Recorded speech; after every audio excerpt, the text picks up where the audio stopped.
at this polynomial that we want to talk about, and the polynomial specifically we are looking at is the cubic function or cubic polynomial.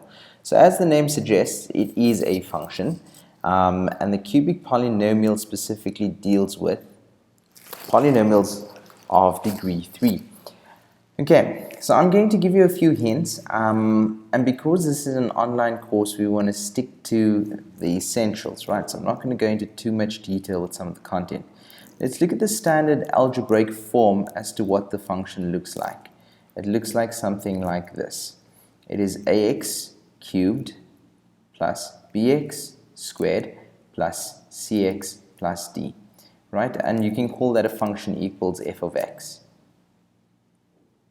Okay, now graphically a cubic function looks either like this, right, or the opposite direction, like that. This here is where we have the coefficient of x cubed. Remember, the coefficient of x cubed cannot equal to 0 because otherwise it's no longer a cubic function, it becomes a quadratic.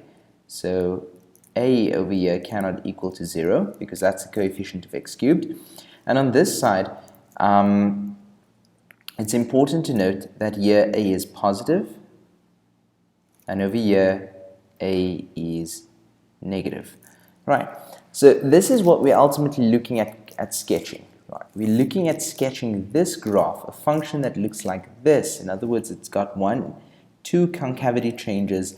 It's got a positive gradient, negative gradient, positive gradient. All in all, this function is more positive. Over here you have a negative gradient, positive gradient, negative gradient. So in other words, it's negative, the gradient. Here the gradient is positive, and over here it's negative.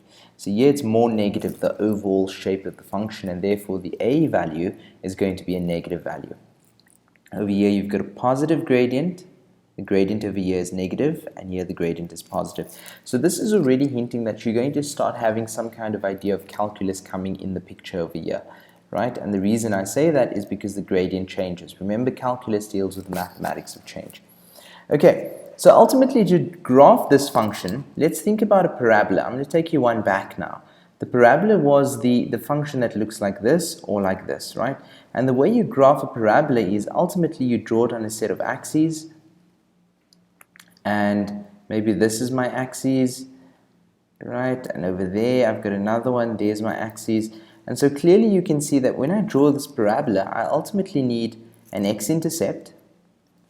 And by now you know the process for finding the x-intercept. I also need a y-intercept, right? And finally, for the parabola, I need a turning point, which occurs over there.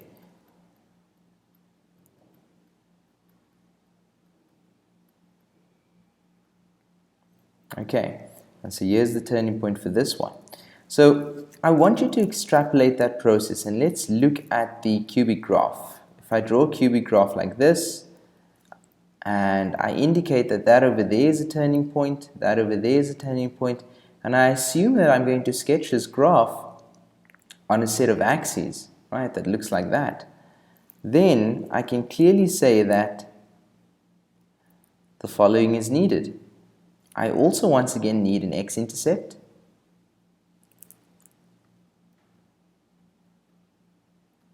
I need a y-intercept.